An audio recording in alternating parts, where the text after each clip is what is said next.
નારાયણ પુરુષોત્તમાય નમો નમઃ. સ્વામિનારાયણ હરે સ્વામિનારાયણ હરે. 1874 ના મહાસુદી 13 ને દિવસ સ્વામી શ્રી સહજાનંદજી મહારાજ શ્રી ગઢડા મધ્યે દાદા ખાતર ના દરબારમાં શ્રી વાસુદેવ નારાયણ ના મંદિર ની આગળ લીમડા ના વૃક્ષ ની હેઠે ઓટા મધ્યે ઢોલિયા ઉપર આતમણે મુખારવિંદે સંધ્યા સમય વિરાજમાન હતા અને સર્વ શ્વેત વસ્ત્ર પહેર્યા હતા ને પોતાના મુખારવિંદ ની આગળ મુનિ તથા દેશ દેશ ના હરિભક્ત ની સભા ભરાઈને બેઠી હતી અને પોતાના મુખારવિંદ ની આગળ 2 મશાલો બળતી હતી અને શ્રી વાસુદેવ નારાયણ ની સંધ્યા આરતી તથા નારાયણ ધુન્ય થઈ રહી.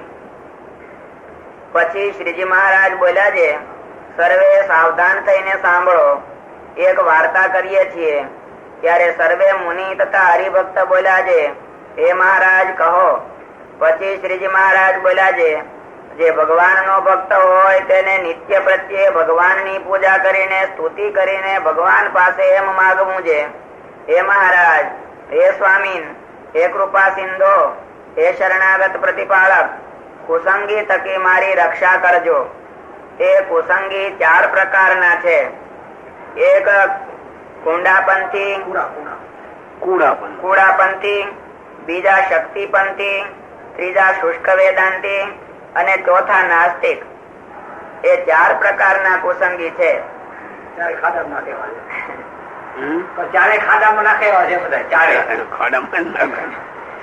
તેમાં જો કુડાપંથી નો સંગ થાય તો વર્તમાન માંથી ચુકાડીને ભ્રષ્ટ કરે, અને જો શક્તિપંથી નો સંગ થાય તો દારૂ માંસ ખવડાવીને સ્વધર્મ થકી ભ્રષ્ટ કરે. આ કુડાપંથ એટલે શું છે?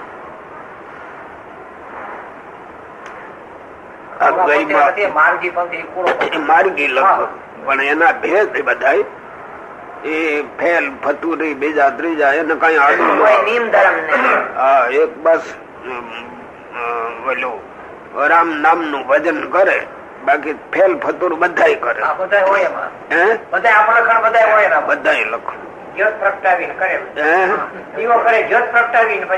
પેલા હતું, હવે હમણાં વહી ગયું.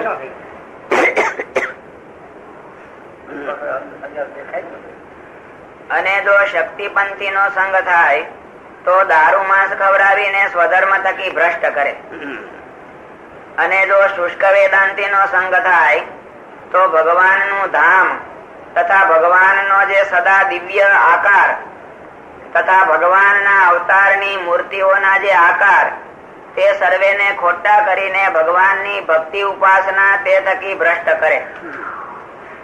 અને જો નાસ્તિક નો સંગ થાય તો કર્મને જ સાચા કરીને પરમેશ્વર એવા જે શ્રી કૃષ્ણ ભગવાન તેને ખોટા કરી દેખાડે અને અનાદિ સત્શાસ્ત્ર ના માર્ગ થકી ભ્રષ્ટ કરે.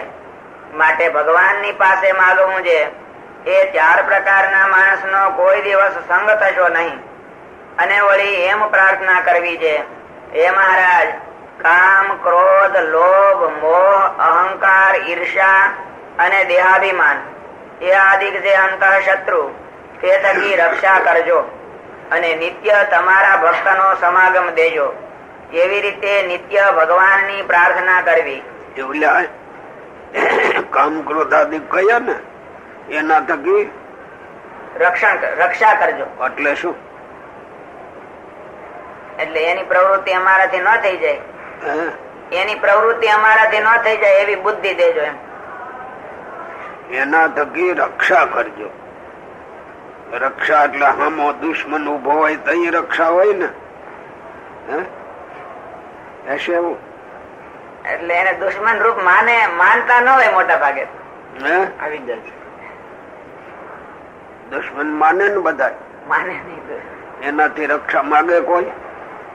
આમ ઉપરથી બોલે ખરા, બોલે ક્યાં રક્ષા માગે? ભગવાન પાસે તો એમ બોલતા હોય કે આમ મહારાજ કામ ક્રોધાદિક થકી રક્ષા કરજો, પણ એ તો કરવાનું સારું લાગતું હોય એને. એની રક્ષા કોણ માગે? એના થકી રક્ષા નથી માનતા કોઈ. એની ભેળા ભળી જવાનું હોય, બસ રક્ષા રહી ગયા.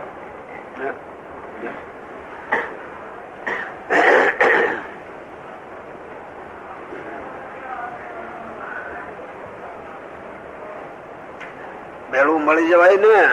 ભેરું પેલા ઓળખતા નથી ને મળવાની કેમ ભેરું જોઈતો છે લોચો ક્યાં છૂટો પડે છે. શું કે ઓળખતા જ નથી પછી ભળવાની તો ક્યાં વાત રહી. હા એ વાત સાચી. ઓળખનારા બહુ ઓછા છે. નહીં કામ ને ક્રોધ ને લોભ મોહ દુશ્મન જ છે ને આ દુશ્મન. એટલે ભગવાન પાસે પ્રાર્થના કરે કે ભાઈ અમને નથી જ્યાં બચાવજો. એની થકી બચાવજો એમ ક્યારે બોલાય? એને દુશ્મન માન્યા હોય તો. પણ એ જાય એની બેલા આપણે ભેળ્યા હોય પછી ક્યાં રક્ષણ માંગી? બોલવા પૂરતું કઈ. બાકી એની બેલા જ પડી. વળી એમ પ્રાર્થના કરવી છે, હે મહારાજ, કામ ક્રોધ લોભ મોહ અહંકાર ઈર્ષા અને દેહાભિમાન એ આદિક જે અંતર શત્રુ તે થકી રક્ષા કરજો અને નિત્ય તમારા ભક્ત નો સમાગમ દેજો. એવી રીતે નિત્ય ભગવાનની પ્રાર્થના કરવી છે, હે મહારાજ, કામ ક્રોધ લોભ મોહ અહંકાર ઈર્ષા અને દેહાભિમાન એ આદિક જે અંતર શત્રુ તે થકી રક્ષા કરજો અને નિત્ય તમારા ભક્ત નો સમાગમ દેજો. એવી રીતે નિત્ય ભગવાનની પ્રાર્થના કરવી અને એ કુસંગી થકી ને અંતર શત્રુ થકી નિરંતર ડરતા રહેવું. ઇતિ વચનામૃતમ. એવી રીતે પ્રથમ પ્રકરણ નું 48મું નાનું પણ સાલ ભાઈ ને નાનું છે પણ જાજુ ભરી દીધું એમાં. જાજુ ભરાઈ ગયું. અને આ માર્ગે હાલે એને કરવાનું જ આ છે. પોતાના દુશ્મનોને ઓળખવા અને બાયલાને ઓળખવા. બાયલા ભેળું ભળવું નહીં, અંદર નાની સાથે ભળવું નહીં. આ બે માર્ગ દુશ્મન છે મોક્ષ માર્ગ ના. ભગવાન ની પ્રાપ્તિમાં બાયલા દુશ્મનો અને અંદર ના દુશ્મન છે. બે ને ઓળખી અને છેટા રહેતા શીખવું જોઈએ. સ્વામિનારાયણ હરે સ્વામિનારાયણ હરે. સંવત 1874 ના મહાશુદી 14 ને દિવસ સંધ્યા સમયે સ્વામી શ્રી સહજાનંદજી મહારાજ શ્રી ગઢડા મધ્યે દાદા ખાતર ના દરબારમાં શ્રી વાસુદેવ નારાયણ ના મંદિર ની આગળ લીમડાના વૃક્ષ હેઠે ઓટા મધ્યે ઢોલિયા ઉપર વિરાજમાન હતા અને પોતાના મુખારવિંદ ની આગળ 2 દીવીઓ બળતી હતી અને કંઠને વિશે પીળા પુષ્પ નો હાર પહેર્યો હતો અને 2 હાથમાં પીળા પુષ્પ ના ગજરા ધારણ કર્યા હતા અને સર્વે ધોળા વસ્ત્ર પહેર્યા હતા ને પોતાના મુખારવિંદ ની આગળ મુનિ તથા દેશ દેશ ના હરિભક્ત ની સભા ભરાઈને બેઠી હતી. પછી શ્રીજી મહારાજ બોલ્યા છે, પ્રશ્ન ઉત્તર કરો. પછી બ્રહ્માનંદ સ્વામી એ પ્રશ્ન પૂછ્યો છે, ભગવાન ને વિશે વૃત્તિ રાખીએ છીએ તે તો સુધી ધોરે કરીને રાખીએ છીએ ત્યારે રહે છે અને જગતના પદાર્થ સન્મુખ તો એની મેળે જ રહે છે, તેનું શું કારણ છે? પછી શ્રીજી મહારાજ બોલ્યા છે, ભગવાન ના ભક્ત હોય તેની વૃત્તિ તો ભગવાન વિના બીજે રહે જ નહીં અને તેને તો એક ફિકર રહે છે જે મારે જગતના પદાર્થમાં વૃત્તિ રાખવી તે તો ઘણું કઠણ પડશે. માટે પરમેશ્વરના ભક્ત હોય તેને તો જગતના પદાર્થમાં વૃત્તિ રાખવી એ જ કઠણ છે અને જે જગતના જીવ છે તેને પરમેશ્વરમાં વૃત્તિ રાખવી તે ઘણી કઠણ છે. માટે જેને પરમેશ્વરમાં વૃત્તિ ન રહે તે પરમેશ્વરનો ભક્ત નહીં અને તે સત્સંગમાં આવતો હોય તો એ ધીરે ધીરે સંતની વાર્તા સાંભળતા સાંભળતા પરમેશ્વરનો ભક્ત થશે. પછી બ્રહ્માનંદ સ્વામીએ પૂછ્યું છે, એવી રીતે ભગવાનમાં વૃત્તિ રાખ્યાનું શું સાધન છે? પછી શ્રીજી મહારાજ બોલ્યા છે, એનું સાધન તો અંતરદ્રષ્ટિ છે. તે અંતરદ્રષ્ટિ શું? તો જેવા પોતાને પ્રત્યક્ષ ભગવાન મળ્યા છે તેની મૂર્તિ સામું જોઈ રહેવું એ અંતરદ્રષ્ટિ છે અને તે મૂર્તિ વિના ષટચક્ર દેખાય અથવા ગોલોક વૈકુંઠાદિક ભગવાનના ધામ દેખાય તો પણ તે અંતરદ્રષ્ટિ નહીં. માટે ભગવાનની મૂર્તિને અંતરમાં ધારીને તે સામું જોઈ રહેવું અથવા બહાર ભગવાનની મૂર્તિ સામું જોઈ રહેવું તેનું નામ અંતર દ્રષ્ટિ છે. અને તે મૂર્તિ વિના બીજે જ્યાં જ્યાં વૃત્તિ રહે તે સર્વે બાહ્ય દ્રષ્ટિ છે. પછી વળી શ્રીજી મહારાજ પરમહંસ પ્રત્યે બોલ્યા છે, હવે તો બે જણા થઈને સામસામા પ્રશ્ન ઉત્તર કરો. પછી ઘણી વાર સુધી પરમહંસે પરસ્પર પ્રશ્ન ઉત્તર કર્યા. તેને સાંભળતા થકા શ્રીજી મહારાજ તેમની બુદ્ધિની પરીક્ષા કરતા આવા. ઇતિ વચનામૃતમ. એવી રીતે 49મું વચનામૃતમ. નાનું છે. આ જ્યાં સુધી આ સામસામા પ્રશ્ન ઉત્તરો થતા ને તેથી જ્ઞાન વધતું. આજી વાત વહી ગઈ. કોઈ પૂછતું નથી, પૂછે તો કેતું નથી. ના આવડતો એને આવડતો ક્યાંથી તો ના આવડે હોય અહીં શીખવાનું હોય ને, ના આવડે શીખવાનું.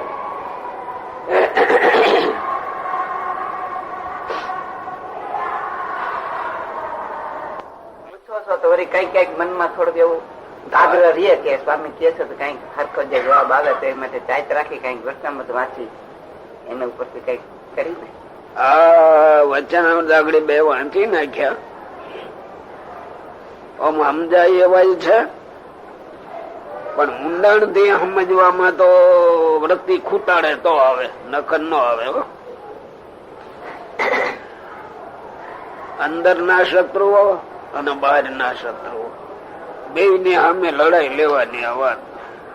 પણ ઓળખે ત્યારે લડાઈ લેવાય ને. દુશ્મન ને દુશ્મન તરીકે દેખે તો લડાઈ લેવાય, પણ દુશ્મન ને દુશ્મન તરીકે દેખતો જ ન હોય. હે આપડે કોક ખીજાય થી શું કઈ ખબર? શું કઈ? એમ નહી. ખીજાય થી શું બોલે? એ આપણે તો સાચું કહેવાના, હે ખોટું નહીં કહેવાના. પાછો ખીજાયેલો હોય સાચે સાચું કહે શું કહે? હવે ઈ માણસ પોતાના ક્રોધ ને ઓળખતો હોય, એ ક્રોધ ને દુશ્મન માનતો હોય, બરાબર જ છે. હા, એને મિત્રાચારી થઈ ગઈ. હવે એ કેદી જાય એનું? લગભગ આવું હોય. આ એક જ વસ્તુ બહુ આટલી આ પ્રશ્ન નિર્માની થયા વિના મોટા ગુણ આવે જ નહીં. અને પોતે કલ્પેલું સાચું એમ માનીને બેઠો એ દુશ્મન ને ઓળખતો જ નથી. સુધરેલા શબ્દો બોલો, અમે નગ્ન સત્ય કહેવાના. ક્રોધના રૂપમાં ક્રોધના રૂપમાં ના હું કરું એ સાચું. એને જાય કદી અંતર શત્રુ અને બાહિર શત્રુ બે ને ઓળખવાની. ઓળખ્યા પછી એને અવકાશ ન આપવો જોઈએ પોતાના ઘરમાં આવવાનો. દુશ્મન મનાય એને ઘરમાં ન કલાય, હે તો ચીજ વસ્તુ ઉપાડી જાય પાછું. બોલો. સ્વામિનારાયણ હરે, સ્વામિનારાયણ હરે. 1874 ના મહાવદી પડવાને દિવસે શ્રીજી મહારાજ શ્રી ગરડા મધ્યે દાદા ખાચર ની મેળીની ઓસરી આગળ પ્રાતઃ કાળે વિરાજમાન હતા અને સર્વ શ્વેત વસ્ત્ર ધારણ કર્યા હતા ને પોતાના મુખારવિંદ ની આગળ મુનિ તથા દેશ દેશના હરિભક્ત ની સભા ભરાઈને બેઠી હતી. પછી શ્રીજી મહારાજે મુનિ પ્રત્યે એમ પૂછ્યું છે, જેને કુશાગ્ર બુદ્ધિ હોય તેને બ્રહ્મ ની પ્રાપ્તિ થાય છે. તે કુશાગ્ર બુદ્ધિ તે જે સંસાર વ્યવહારમાં બહુ જાણતો હોય તેની કહેવાય કે નહીં? અથવા શાસ્ત્ર પુરાણ ના અર્થ ને બહુ જાણતો હોય તેની કહેવાય કે નહીં? પછી એનો ઉત્તર મુનિએ કરવા માંડ્યો પણ થયો નહીં.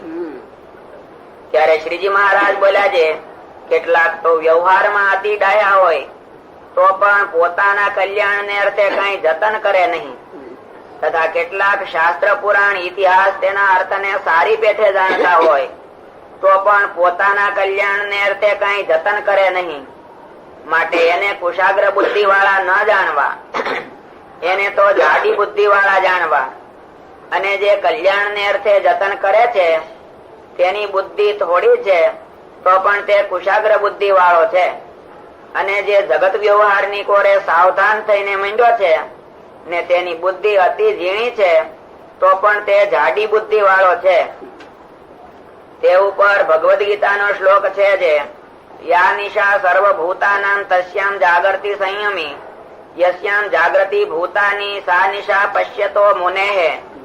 એ શ્લોકનો એમ અર્થ છે જે ભગવાનનું ભજન કરવું તેમાં તો સર્વ જગતના જીવની બુદ્ધિ રાત્રિની પેટે અંધકારે યુક્ત વર્તે છે. કહેતા ભગવાનનું ભજન નથી કરતા. અને જે ભગવાનના ભક્ત છે તે તો તે ભગવાનના ભજનને વિશે જાગ્યા છે. કહેતા નિરંતર ભગવાનનું ભજન કરતા થકા વર્તે છે. અને શબ્દ સ્પર્શ રૂપ રસ અને ગંધ એ જે પંચ વિષય તેને વિશે જીવ માત્રની બુદ્ધિ જાગૃત વર્તે છે. કહેતા વિષયને ભોગવતા થકા જ વર્તે છે. અને જે ભગવાનના ભક્ત છે તેની બુદ્ધિ તો તે વિષયને વિશે અંધકારે યુક્ત વર્તે છે. કહેતા તે વિષયને ભોગવતા નથી. માટે એવી રીતે જે પોતાના કલ્યાણને અર્થે સાવધાનપણે વર્તે છે તે જ કુશાગ્ર બુદ્ધિ વાળા છે. અને તે વિના તો સર્વ મૂર્ખ છે. ઇતિ વચનામૃતમ. એવી રીતે 50મું વચનામૃતમ થયું. શું કહ્યું? મોટા સાધુએ ધાર્યું હશે તેથી અને અનુસંધાન રહ્યું હોય. હાલ તો જે લખાઈ ગયું એને આપણે વાંચીએ, એની ઉપર વિચાર કરીએ. પણ આપણી સ્વયં બુદ્ધિ થી આપણે નથી કહેતા. આ વાત સ્વયં બુદ્ધિ થી નથી કહેતા. થી આ લખાઈ ગયું અને એને વાંચીએ છીએ એટલે આપણે માનીએ છીએ. અને તેથી કોઈ ભણેલા હતા નહીં. કોક કોક જ હતો ભણેલો એટલે જરાક વાંચતા આવડતું હોય ત્યાં તો બહુ કહેવાય. તેથી ખરું શાસ્ત્રો નહોતા. એક ભારત જોતું હતું તો ભારત જેટલી મહેનત કરવી પડી માંડ મળ્યું. હે આજે આ થોકે થોક પુસ્તકો પડ્યા તો વાંચનાર નહીં. ઓલ્યા ખપ વાળા જાગ્યા પણ નહોતા, પુસ્તક નહોતા. અને ખપ વાળા અમુક જાગ્યા, બાકી તો અભણ જ હતા. હમણાં સુધી સ્વામિનારાયણદાસજી હતા જ ને.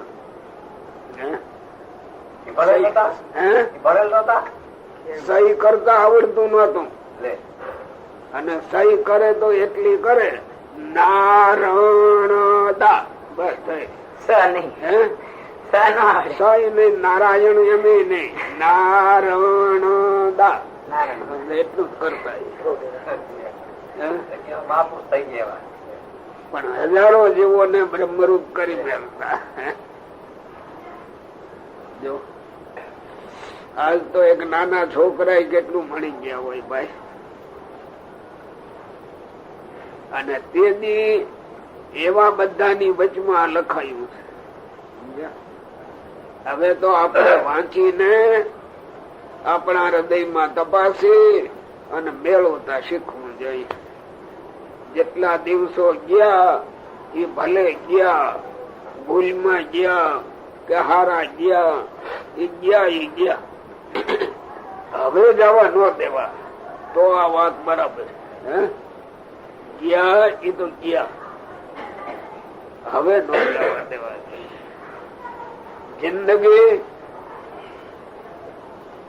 વાણીના પરપોટાની બેઠે ક્યાં ફૂટી જશે એ કઈ ન કહેવાય. આ પોતે પોતાના ઘરમાં જો શ્લોક આવી ગયો તમારે, યા દિશા સર્વભૂતાના, હવના હૃદયમાં રાત્રિના અંધકાર જેવું પડ્યું છે. કોક ને ક્યાંક જરાક યાદી આવે બાકી યાદી આવતું નથી. પણ જેની યાદી આવી ને તેની દિવસ ઉગ્યો એમ માની લેવું જોઈએ. દિવસ ઉગે એટલે આનંદ થવો જોઈએ, બધો દેખાવા માંડે. ક્યાં આપણે રોકાયા થઈ, ક્યાં ભૂલ્યા થઈ એ દેખાવા માંડે ને તો દેખાવ કહેવાય, નકર દેખાવ ન. શ્લોક તો એ લખાઈ ગયો, યા નિશા સર્વ પણ એને અહીંયા મેળવવો જોઈએ ને. કથા વાંચીએ, કોક ને સમજાવે, આ થોડું સમજાય ગઈ સમજાય.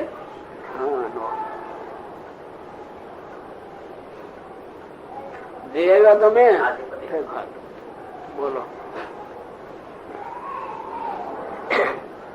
સ્વામિનારાયણ હરે, સ્વામિનારાયણ હરે.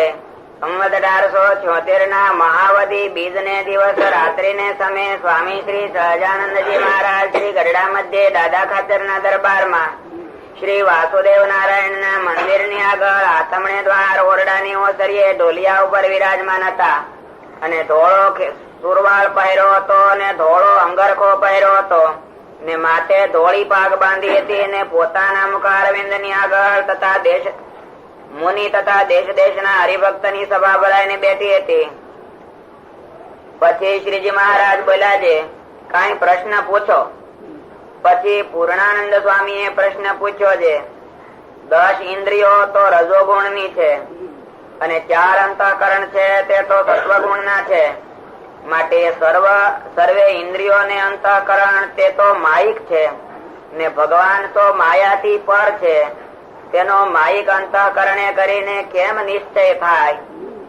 અને માયિક એવી જે ચક્ષુઆદિક ઇન્દ્રિયો તેને કરીને ભગવાન કેમ જોયામાં આવે? પછી શ્રીજી મહારાજ બોલ્યા છે, માયિક વસ્તુ એ કરીને માયિક પદાર્થ હોય તે જ જણાય. માટે માયિક જે અંતઃકરણ અને ઇન્દ્રિયો તેને કરીને જો ભગવાન જાણા તો એ ભગવાન પણ માયિક ઠર્યા.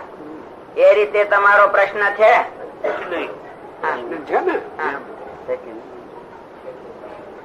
પછી પૂર્ણાનંદ સ્વામી તથા સર્વ મુનિએ કહ્યું છે, એ જ પ્રશ્ન છે તેને હે મહારાજ તમે પુષ્ટ કરી આપ્યો. પછી શ્રીજી મહારાજ બોલ્યા છે, એનો તો ઉત્તર એમ છે જે 50 કોટી યોજન પૃથ્વીનું પીઠ છે. તે પૃથ્વી પર ઘટ પટાદિક અનેક પદાર્થ છે. લાંબે લઈ ગયા આ પૂછ્યું આમાં અને મોટા ચક્રાવામાં નાખીને ઉત્તર આપે. સીધે સીધો નથી આવ્યો. શું સમજ્યા? માઇક થી અમાય સુધી લઈ જશે ઉપર, એટલે ભગવાન ના કામ સુધી છે. પછી નીચે નીચે ઉતરીને પછી એમાં માઇક માં એ શબ્દ નો અર્થ આપશે. પણ ઓલો પ્રશ્ન એવો કહે છે માઇક થી કે ભાઈ ઇન્દ્રિય અંતઃકરણ માઇક છે તો ભગવાન એ દ્રષ્ટિએ માઇક થયા ને એ પ્રશ્ન છે. તો કે તમારો પ્રશ્ન સાચો છે, અમે એમ માની છીએ. આપણે કેમ થતું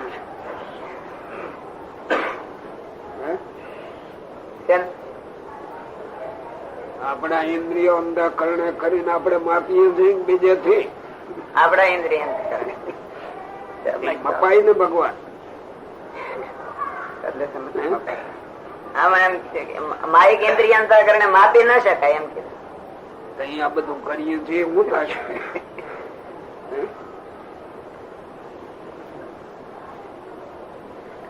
હાથમાં આવે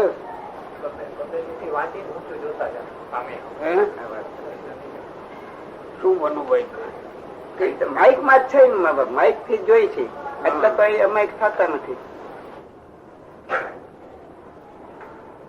ગીતામાં ભગવાને લખ્યું ને એ દ્રષ્ટિએ કેમ છે?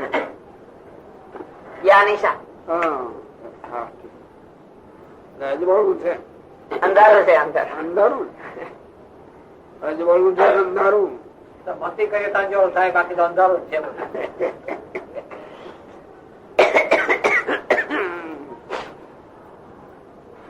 જ્ઞાન સ્વામી શું આવ્યું બોલો? તમારે બોલવું જોઈએ ને ગાય જેવો આવે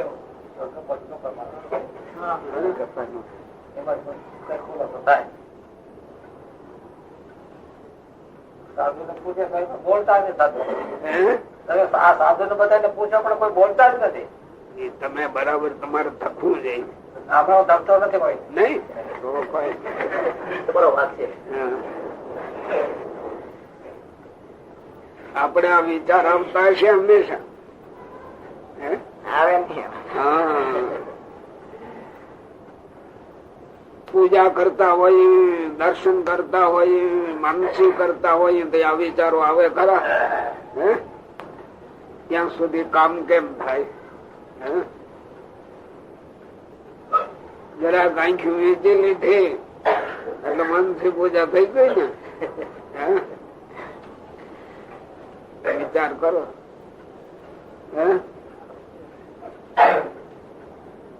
જ્યાં લગી આ માયિક ભાવ માં છે ત્યાં લગી અમાયિક ને ઓળખે ક્યાંથી?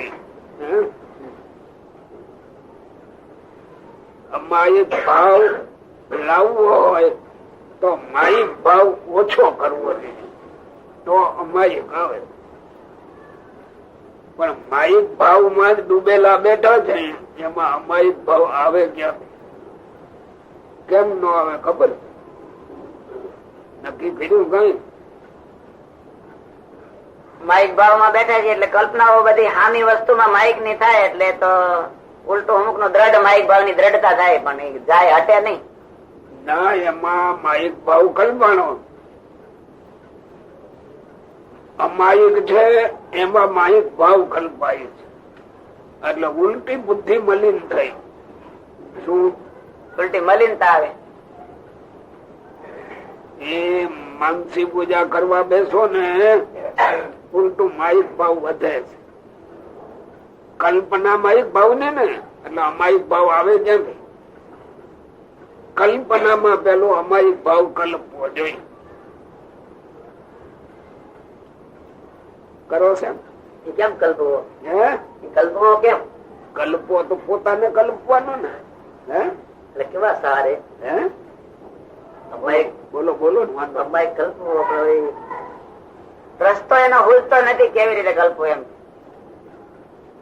અમારે કે બોલે તો પાત્ર પડે નહીં કઈ અમાયક છે અમે કેમ બોલે બોલે નો થાય. બોલે ન થાય તો પછી એને કેમ અનુભવ ઉતારવો?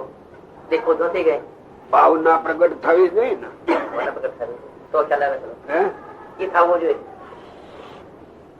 તમે જે ક્લાસમાં ભણાવતા હો એ ક્લાસ નું જ પુસ્તક ભણવાનું. અહીંથી રસ્તામાં ચાલ્યા જાઓ અને હેઠું પડ્યું હોય અને ઓળખી જાવ તો મારું ભણવાનું આપણા ક્લાસ નું છે. તરત તમને સંકલ્પ તો થાય કે ક્લાસ ના છોકરા અહીં પડી ગયું અથવા તો ભૂલી ગયું એટલે ક્લાસમાં બોલવાનો ભાવ થાય. પણ બીજા શિક્ષકો જ્યાં ભણાવતા હોય બીજા ક્લાસો એમાં તમે કહેવા ન જાઓ. તમને જ્ઞાન જ છે કે આપણા ક્લાસ વાળા છોકરાનું આ કોક નું પુસ્તક છે માટે એ જ છોકરાને તમે કહો. પણ એકડિયાને કહેવા જાવ ન કહેવાય. ખરું? એમ આપણે આ ભગવાન ભજવા નીકળ્યા એ આપણો એક ક્લાસ છે. હવે એ ક્લાસ ને પોતાને માપી લેવો જોઈએ કે હું પહેલી ચોપડીમાં છું, બીજીમાં છું, ત્રીજીમાં છું, ચોથીમાં છું. એ આપણે માપતા હશું ને. એટલે ક્લાસ ચડવાનો રહ્યો જ નહીં. ક્લાસ ચડવાનો રહ્યો જ નહીં. પેલા ગામડામાં હું દ્રષ્ટાંત દેતો. ઓલા પટેલિયાઓ બેઠા હોય કથા વાર્તા કરીએ એ પટેલિયા ને ઘરે મહેમાન પટેલિયા આવ્યા શા માટે? એના છોકરાનો સંબંધ કરવા.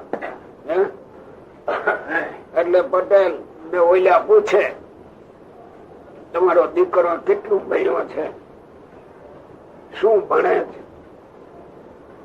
આખો બેઠો એ ગંગા ઓરો આ ઓરો ગામડામાં ગંગો કે બેહારે લે પૂછે શું ભણ્યો? બોલો ઘડીક ન બોલો બોલ બોલી મારા 7 વર્ષ તો થયા નિશાળે બેઠા. અત્યારે હું ભણે બોલ તો કોણ બીજી માં આવ્યો.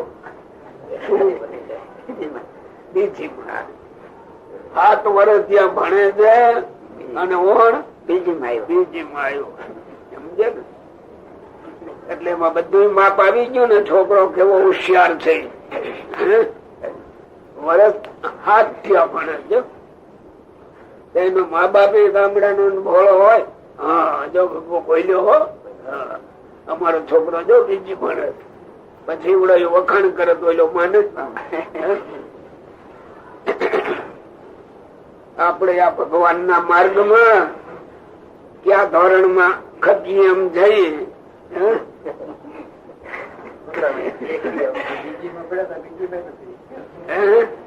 બીજી માં તો પડ્યો બીજી માં ઓલો 7 વર્ષે બીજી માં તો પડ્યો. 10 કે 20 વર્ષ બીજી માં બધું નક્કી કરવું જોઈએ ને આપણે. પોતાની મેળે નક્કી કરી લઈએ કે આપણે ભણી જ ગયા. એ ક્યાંથી હાલે? જેટલા માલી પાસે અંધારું બોલે જાય ત્યાં અજવાળું આવે.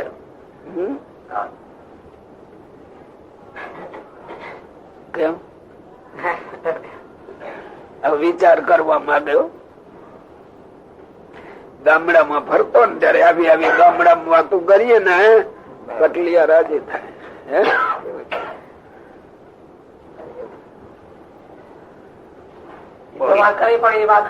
વિચાર કરવા જેવો છે. આપણે તો 7 વર્ષ ભણ્યો. કેટલા વર્ષ ત્યાં ભણીએ છીએ ને આટલા વર્ષ હોય ગયા. એ આપણે દૈવી છીએ ને એટલે આટલું હું જે છે કે આવડ્યું નથી. નહી તો કરે અમે તો બધું જાણીએ કે એમ કે કોણ ના પાડે. આપણે નથી જાણતા એટલું આપણે યાદ આવે છે. એ પણ આપણા મોટા ભાઈ છે. એટલે થોડા જરા પ્રમાદી છે.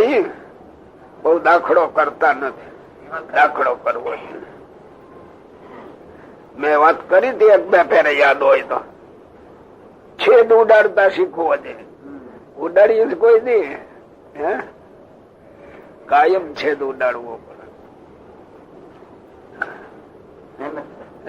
મહેનત કરવી પડે તો થાય. બીજી મહેનત તો મન ની અરે મહેનત છે. મનજીભાઈ ને હરખા પલોટવા જોઈએ. પલોટવાના છે. બીજું બેઠા પછી હાલો ઉભા છે એ કઈ થોડું હાલ આમ બેઠા માનસી મન પછી ઉઠા. એ તો કોક જે બોલે એટલે બતી જાય. એમાં કઈ માનસી પૂજા કેવાય.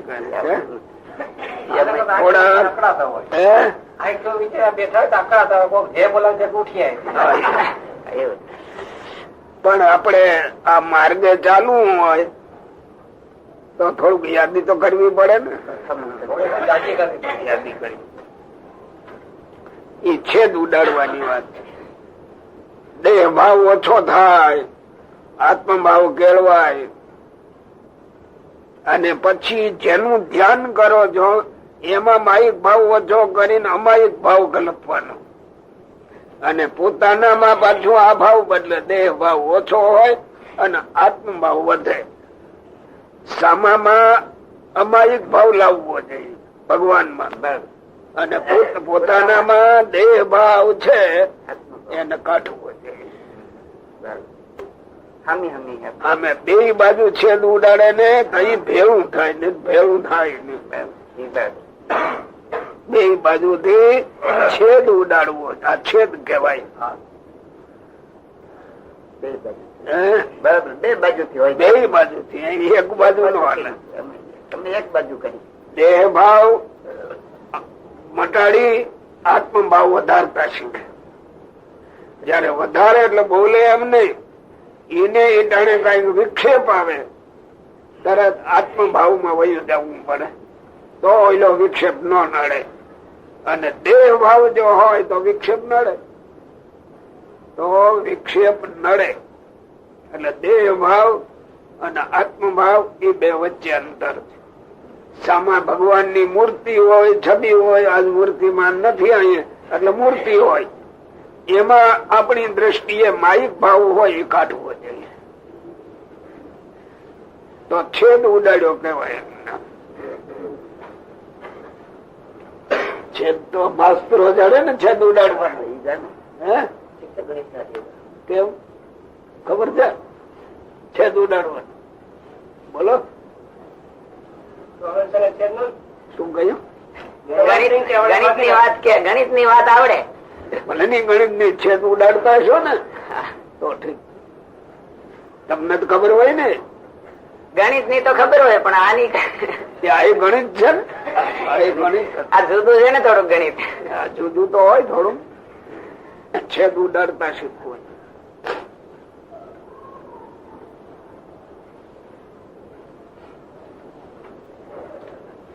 ગમે એવા હિસાબ હોય તો છેદ ઉડાડીને કરી દે ટૂંકા. એ ટૂંકું આવે છે એમાં. ટૂંકું થાય કે ન થાય?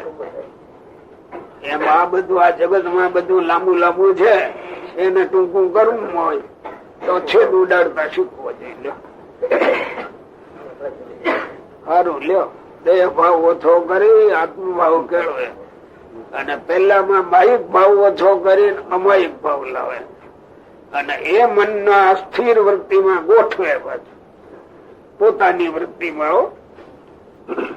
તો એ દિવ્ય ભાવ જાગે એમાંથી. આ અગ્નિ પેદા કરી જઈએ ને તેમાં લાકડું કસાય ત્યાર પછી થાય. તે આમાં કસાવવું જોઈએ કે નહીં? ત્યારે માલિપાથી પ્રકાશ થાય, નકર પ્રકાશ ન થાય. સારું લ્યો. આ લાંબુ આવશે હવે. આમ ફેરવી ફેરવી ને માઇક લાવશે. કોને પ્રશ્ન પૂછ્યો? પૂર્ણાનંદ સ્વામી. એ કોણ હતા? ભૂલી ગયા? ગજા ગઢવી. હા ગજા ગઢવી. બોલો. પછી શ્રીજી મહારાજે એનો ઉત્તર કર્યો છે. જે 50 કોટી યોજન પૃથ્વીનું પીઠ છે તે પૃથ્વી ઉપર ઘટ પટાદિક અનેક પદાર્થ છે. તે સર્વ પદાર્થમાં એ પૃથ્વી રહી છે. તે પોતાને સ્વરૂપે કરીને નોખી પણ રહી છે. અને જયારે પૃથ્વીની દ્રષ્ટિએ કરીને જોઈએ ત્યારે સર્વ પદાર્થ રૂપે પૃથ્વી થઈ છે અને પૃથ્વી વિના બીજું કાંઈ પદાર્થ નથી. અને તે પૃથ્વી જળના એક અંશમાંથી થઈ છે. અને જળ તો પૃથ્વીને હેઠે પણ છે ને પડખે પણ છે ને ઉપર પણ છે. અને પૃથ્વીના મધ્યમાં પણ જળ સર્વત્ર વ્યાપી રહ્યું છે. માટે જળની દ્રષ્ટિએ કરીને જોઈએ તો પૃથ્વી નથી, એકલું જળ જ છે. અને એ જળ પણ તેજના એક અંશમાંથી થયું છે. માટે તેજની દ્રષ્ટિએ કરીને જોઈએ તો જળ નથી, એકલું તેજ જ છે. અને તે તેજ પણ વાયુના એક અંશમાંથી થયું છે. માટે તે વાયુની દ્રષ્ટિએ કરીને જોઈએ તો તેજ નથી, એકલો વાયુ જ છે. અને તે વાયુ પણ આકાશના એક અંશમાંથી થયો છે. માટે જો આકાશની દ્રષ્ટિએ કરીને જોઈએ તો વાયુ આદિક જે 4 ભૂત ને તેનું કાર્ય જે પિંડ ને બ્રહ્માંડ તે કાંઈ ભાષે જ નહીં, એકલો આકાશ જ સર્વત્ર ભાષે. પિંડ બ્રહ્માંડ બે વયા ગયા, આકાશ આવ્યું છે.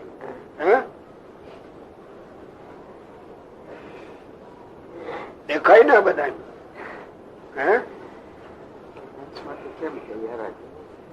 આ એકલા બેઠા હોય ને ત્યારે આ બધા વિચારણાઓ માંગે.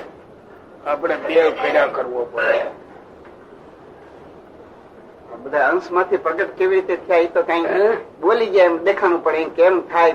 પૃથ્વીના જળ માંથી થઈ. બત્તી બળે છે ને તેજ માંથી. તેજ છે ને જળ. હવે એમાં પાણી રહ્યું છે કોઈ માને? એટલે એમાં પાણી રહ્યું છે એમ કોઈ માને ખરું? અને એને બુજાવવું હોય તેજ ને તો બહાર થી પાણી ભરી આવવું પડે છે. અગ્નિ લાગે બહાર થી પાણી લેવું પડે ને, પણ પાણી એમાંથી જ જન્મે.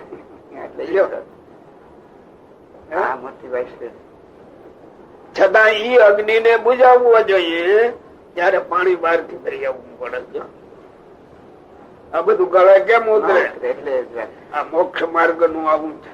જ્યાં ગણિત માં ગળે ઉતરે નહીં એવું. કારણ કે એક એક અંશ માંથી બધે થયા છે. બરાબર છે, પણ મનાય નહીં ને, એટલે ઈ જ. મનાય નહીં ઘડીકમાં. પાછું આ સાયન્સ વિજ્ઞાન ની દ્રષ્ટિએ જે ભણ્યો હોય ઈ હાચું. એ હાકે, હા એ હાચી વાત. બીજા કઈ હાકે. ના, બીજાનું ન હોય.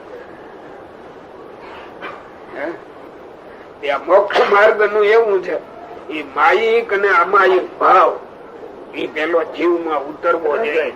પછી માયિક ભાવ ને છોડતા શીખે, અમાયિક ભાવ ને લાવતા શીખે, તો એ મેળ ખાઈ.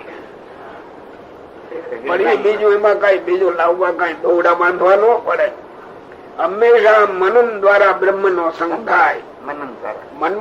મનમાં સંકલ્પ મંડે કરવા, એમ કરતા કરતા ઘર બેસી જાય. મનન દ્વારા. જો અમારા સંતો બેઠા છે, એ સાધુ નો થયા હોત તો ન કરે તો. અને બહાર રહ્યા હોત તો આ ન તો કરે. આ બધું કરતમ ને. ન કરી શકે. હે? ન કરી. બરાબર. અહીં આવ્યા પછી આટલો ઉપલો જોગ આવ્યો, એમાંથી બદલી ગયા. હા. એવો ને એવો ઉલો જોગ મંડે કરવા એટલે મંડે બદલવા. બરાબર. તો હે?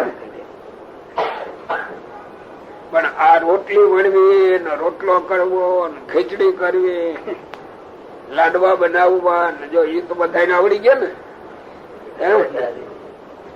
અમુક ને આવડે, અમુક ને નહીં આવડતા હોય. હા, પણ એ તો બીજું આવડતું હોય, પણ કાંઈક શીખી ગયા. હે? હવે એ શીખી ગયા, પાછું આ શીખવાનું રહ્યું ને પાછું એક બાજુ. હે? આને કરતા શીખવું જોઈએ. હે? સ્થૂળ તો આવડે એવું રહ્યો. એ સ્થૂળ રહ્યો. આ સૂક્ષ્મ અઘરું પડે. એ સૂક્ષ્મ એમ જ થાય, બધું ન થાય એવું કઈ. થાય ખરું. જો ન થાય એવું હોય તો આ લખે નહીં. તો થાય એવું તો હોય. જયારે બનતું હોય એટલે જ આગ્રહ. ઉપદેશ કેનો? શક્ય હોય. હા, શક્ય નો ઉપદેશ છે. પશુ બેઠું હોય, ચાલો હું એને ભણાવી દઉં, એટલે તમે વેદ મંત્ર મંડો એને કંઠે કરાવવા, એ કરી લે ને.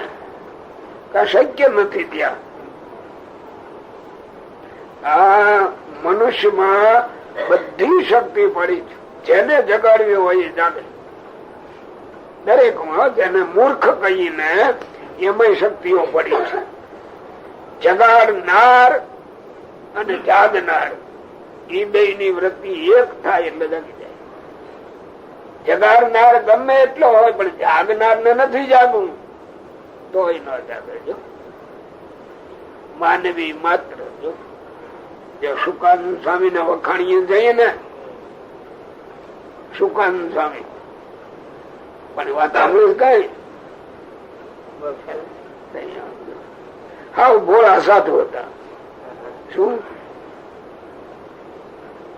હાવ ભોળા, એક જ આવડે ભગવાન જેમ બોલે મહારાજી, હવળો જ અર્થ. કોઈ દી એને બીજી ભાવના જ નહીં. એમાં સુખ સ્વામી આવી ગયા છે. પાછા તમે જમવા માંડા ડાયા ડાયા ન હોય સાધુ માં તે દી હતા હો. મહારાજ સુખમુનિ ના વખાણ કરે, સાધુ નો સારું લાગ્યું કોક ને. હો, ત્યાં જ્યાં હોય ત્યાં સુખ સુખ સુખ. એના મોઢામાં સરસ્વતી મૂતરી છે ને અમારા મોઢામાં નહીં મૂતરી હોય કે. આ ગામડા થી આવેલા જાડે જાડા બીજું શું બોલે? એવું બોલે. તમારે એમાં કોક ના વખાણ થાય એટલે તરત નો હારા લાગે. સુખ ને આવડે, અમને ન આવડે તો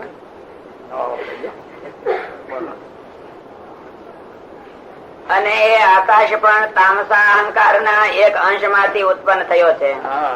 અને તે તામસા અહંકાર, રાજસા અહંકાર ને સાત્વિક અહંકાર અને ભૂત, ઇન્દ્રિયો, અંતઃકરણ અને દેવતા એ સર્વે મહતત્વ ના એક અંશ માંથી ઉત્પન્ન થયા છે. માટે મહતત્વ ની દ્રષ્ટિએ જોઈએ તો 3 પ્રકારનો અહંકાર તથા ભૂત, ઇન્દ્રિયો, અંતઃકરણ અને દેવતા એ સર્વે નથી, એકલું મહતત્વ જ છે. અને તે મહતત્વ પણ પ્રધાન પ્રકૃતિના એક અંશમાંથી ઉત્પન્ન થયું છે. માટે પ્રકૃતિની દ્રષ્ટિએ જોઈએ તો મહતત્વ નથી, એકલી એ પ્રકૃતિ જ છે. અને તે પ્રકૃતિ પ્રલયકાળમાં પુરુષના એક અંશમાં લીન થઈ જાય છે અને પાછી સૃષ્ટિ સમયે એક અંશમાંથી ઉત્પન્ન થાય છે.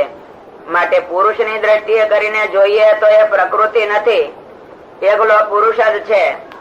અને એવા અનંત કોટી પુરુષ છે તે મહામાયાના એક અંશમાંથી ઉત્પન્ન થાય છે. બોલો. માટે મહામાયાની દ્રષ્ટિએ જોઈએ તો એ પુરુષ નથી, એકલી મહામાયા જ છે. અને મહામાયા પણ મહાપુરુષના એક અંશમાંથી ઉત્પન્ન થાય છે. માટે એ મહાપુરુષની દ્રષ્ટિએ જોઈએ તો એ મહામાયા નથી, એકલો મહાપુરુષ જ છે. અને એ મહાપુરુષ પણ પુરુષોત્તમ ભગવાનનું ધામ જે અક્ષર તેના એક દેશમાંથી ઉપજે છે. માટે એ અક્ષરની દ્રષ્ટિએ કરીને જોઈએ તો એ મહાપુરુષાદિક સર્વે નથી, એક અક્ષર જ છે. અને તે અક્ષર થકી પર અક્ષરાતીત એવા જે પુરુષોત્તમ ભગવાન તે છે તે સર્વની ઉત્પત્તિ સ્થિતિ અને પ્રલય તેના કરતા છે.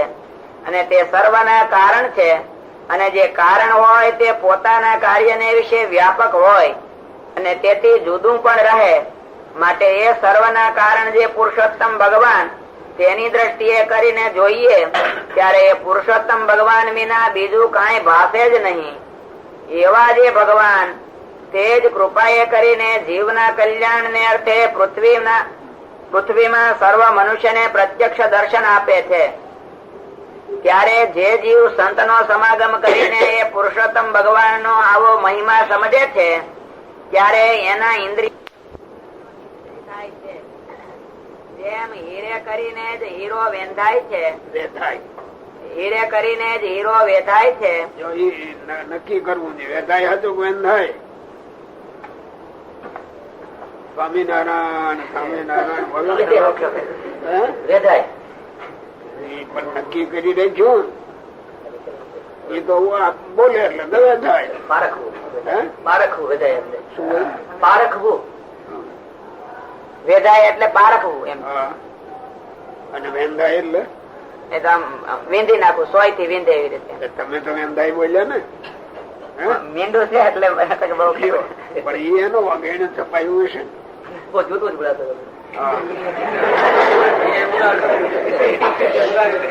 એટલું માથે આવવા ન દે.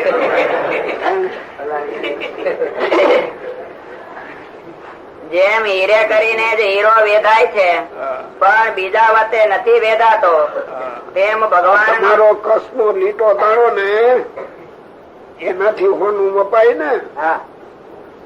એમાં વેધવું લખ્યું છે, વેંધવું નહીં, વિંધવું નહીં. એનાથી જાણી શકાય, જાણવા નહીં. નમૂનો એનાથી આ નમૂના પ્રમાણે જાણી શકાય. તમારે ઓલે સોનું રડવા માંડ્યું. હા, સોનું સોનું. હા. અરે કે શું કામ રડે? તો રડે તો ન રડવું કે હા, મારા દુઃખ નો કોઈ વિચાર કરે કે કોણ કે હોનું હોનું. હા, અગ્નિમાં નાખે, તેજાબમાં નાખે, હથોડા પડે, માયામાં મારી દશા તો જવો કે હા. એ ક્યારે મારો વિશ્વાસ નહીં થઈએ ને. આ 12 વલું છે કે 14 વલું છે કે કેટલું છે તપાસ કરવા, તપાસવા તઈ માથે હથોડા પડે છે, તેજાબમાં જવાય છે, આ બધું થાય કે મારો વિશ્વાસ નહીં થઈએ ને કરવો પડે. અરે છેવટમાં મારું બાપ કે ની અરે કાઢે ચણોઠી હારે લ્યો. ચણોઠી થી મને ચોખે. ચણોઠી બોલે ત્યારે હું હાથ મારી કિંમત કેટલી. આટલું બધું સહન કરું તો વાહે ચણોઠી આવે. પશ્ચાતાપ તાડ નહીં બહુ થઈ છે શ્લોક યાદ લ્યો. ચણોઠી પર જવાબ આપ્યો છો. એમ આપણે આ ભગવાન મય જયારે થવું હોય બસ થોડુંક તો થોડા ખાવા પડે ને. એ બરાબર શોધાવવું પડે, તપ કરવું પડે, ત્યાગ રાખવો પડે, બે ભાવ છોડવો પડે, એ બધું કરવું પડે. તો છેવટમાં ચણોઠી થી જોખે પાછું. એ માને કેવો છે આ ભક્ત કાઢવું પડે. હો નિર્માની પણ એમાં નિર્માની બનવું તો ઠીક, પણ એ કોક નબળો આત્મા એનું અપમાન કરે, ઈ ટાણે ઈ અપમાન ન માને અને એમાં જોખાઈ જાય. હા તો એ તો ખાય ખુલકો હોય તો પણ એને અપમાન કરે. આની કિંમત થાય એ મહારાજ મહારાજ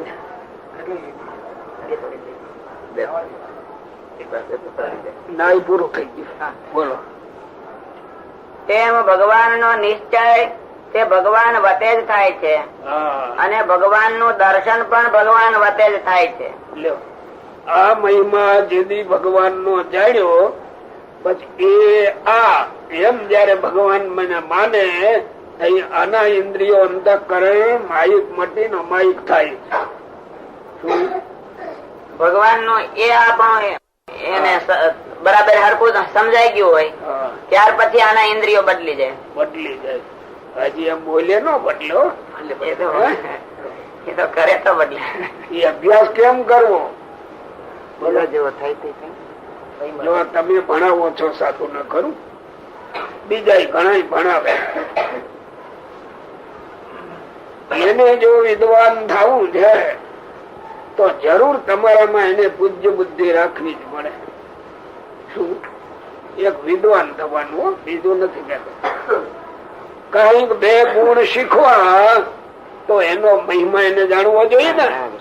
અને જો ન જાણે તો એ ન થાય કોઈ. જો આ નિશાળો છે એમાં શિક્ષકો નો મહિમા વયો ગયો તો હવ બચરાકાની બેઠે જેમ રોટલા ખાય કુડ કપટ આડા અવળા કરીને ગમે પણ એમાં કઈ ગુરુ બુદ્ધિ થોડી આવે. સંદીપ ની કે સુદામા નું થોડું થાય એમ આમાં એ કોઈ દી ન આવે. આ વચનામૃત એ ખરેખર આ શિક્ષણ ની હારે લાગુ છે. શિક્ષણ ની સાથે લાગુ થઈ જાય. આ ક્લાસ ગુરુ શિષ્ય એટલે શું? શીખનાર ને એક શીખવાડનાર નહીં, આ ક્લાસ છે. પેલા ગુરુ માં આ બુદ્ધિ લાવવી જોઈએ પછી ભગવાન માં જાય. પણ ગુરુ માં જ ન હોય તો ભગવાન માં કોઈ દી ન આવે. આ પ્રયોગશાળા છે. જે આ ગુરુ શિષ્ય ના સંબંધ છે એ ભગવાન માં જોડાવાના માટે પ્રયોગશાળા છે. ગુરુ માં જો મનુષ્ય બુદ્ધિ કલ્પી એટલે કોઈ દી ભગવાન ને માર્ગ આગળ ન જાય. એ બુદ્ધિ ના છેદ ઉડાડતા જાય. પેલા મનુષ્ય બુદ્ધિ એટલે પશુ બુદ્ધિ જહી આવે છે શ્લોક માં જાય. પશુ બુદ્ધિ જહી, પશુ બુદ્ધિ કાઢી નાખવી જોઈએ. મનુષ્ય બુદ્ધિ આવે. મનુષ્યમાં પછી મનુષ્યમાં પછી અગ્ર મનુષ્ય કોણ કહેવાય? આગળ પડતો બહુ બુદ્ધિશાળી હોય, વિદ્વાન હોય એ બુદ્ધિ લાવવી જોઈએ. અને ત્યાર પછી દેવ બુદ્ધિ આવે, ત્યાર પછી ભક્ત બુદ્ધિ આવે, પછી ગુરુ ને ભગવાન ને સમતુલા બુદ્ધિ આવે. પછી કેને પેલું પગે લાગવું તો કે ગુરુ ને. દેવ પછી આવશ્યક નથી આવતું. એ શા માટે બધું લખ્યું કે વચનની રીતે? જો આગળ ભગવાન માં જોડાવું છે તો ઈ જોડાણ આમાંથી નક્કી કરવું જોઈએ પેલું, અને પછી ભગવાન માં આવી જાય. ગુરુ માં મનુષ્ય બુદ્ધિ ટળી ગઈ છે એ કેમ ખબર પડે? ઈ તો ઈ જાણે કે આપણે જાણીએ. એનું કઈ માપ તો એમ કે હોય પોતાને ઘાટ સંકલ્પ એવા થતા હોય. જરા ધાર્યું ન થાય એટલે બીજા ઘાટ ઘડે કે ન ઘડે એ પછી મનુષ્ય બુદ્ધિ એ ક્યાં એ પોતા જેવો જાણ્યો ને એટલે મનુષ્ય બુદ્ધિ એ નથી. સંકલ્પ જ ન થવો જોઈએ. શું થઈ જાય? થઈ જાય ક્યારેક થઈ જાય તો કાચા છે, માને જ લેવું. ગુરુ ને સમજીને કરવા જોઈએ પેલા, અને પછી આ બુદ્ધિ ફેરવવી જોઈએ. અને ઈશ્વરી ઈચ્છાથી ભેળું થઈ ગયું પછી આ બુદ્ધિ માં પાપ ન આવવા દેવું જોઈએ. એ પાપ આવે છે. પછી જો આ છોકરા હોય હડતાલો પાડી અને શિક્ષક ને ભજવે છે કે નથી ભજવતા, હવે એ કેવી રીતે એનામાં વિદ્યા આવે કે એ દુનિયામાં સુખી થાય? તો કે પગાર ખાય. વાત સાચી છે, પગાર તું દેસ હિપોક્રેસી. તારો દેવ સંકલ્પ ન કરવો જોઈએ. કઈ ગુરુ બુદ્ધિ થાય એમને ન થાય. આ વચનામૃત માં માઇક ભાવ ઉડાડવાનું આ દ્રષ્ટાંત છે. આ રૂપ આ રૂપ આ રૂપ આની દ્રષ્ટિએ જોવે એટલે આ બધું ઉડી જાય, આ દ્રષ્ટિએ જોવે એટલે આ બધું ઉડી જાય. એમ ગુરુ માં આ બુદ્ધિ જેદી આવી એટલે એનો માઇક ભાવ અહીંથી જ ઉડે ના ભગવાન પાસે પહોંચ્યા પહેલા. અને પછી ભગવત સ્વરૂપમાં જયારે ગયો એટલે આ બધું ઉડી જાય. પછી આપણે હારો સાધુ કોણ કહેવાય? હારો સાધુ તમે કહો છો જાડા લુગડા હોય ને હા, કોઈને કઈ આ બુદ્ધિ આઈને આઈ બદલાવવાની છે, પછી પણ જવાય. જો અહીં બદલી નહીં એટલે પણ બદલી નથી. માનસી પૂજામાં દિવ્ય ભાવ લાવતા શીખે તો દિવ્ય ભાવ આવે, પણ માનસી પૂજામાં દિવ્ય ભાવ ન આવે. 56 ભોગ ધરીએ ઠાકોરજી ને એટલે ભોગ એ ભોગ બુદ્ધિ છે, એમાં દિવ્ય બુદ્ધિ નથી.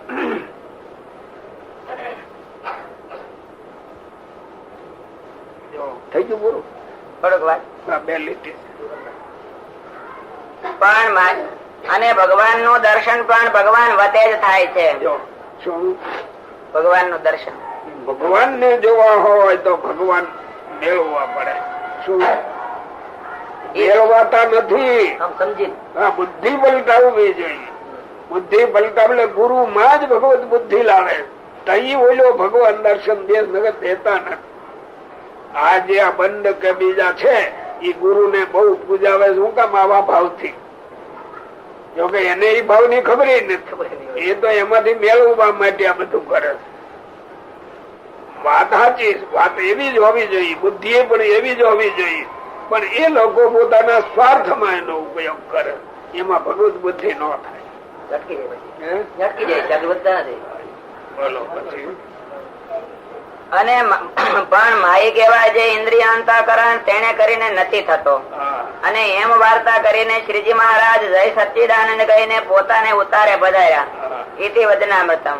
એવી રીતે 51મું વચનામૃત. સહજાનંદ સ્વામી મહારાજ ની જય.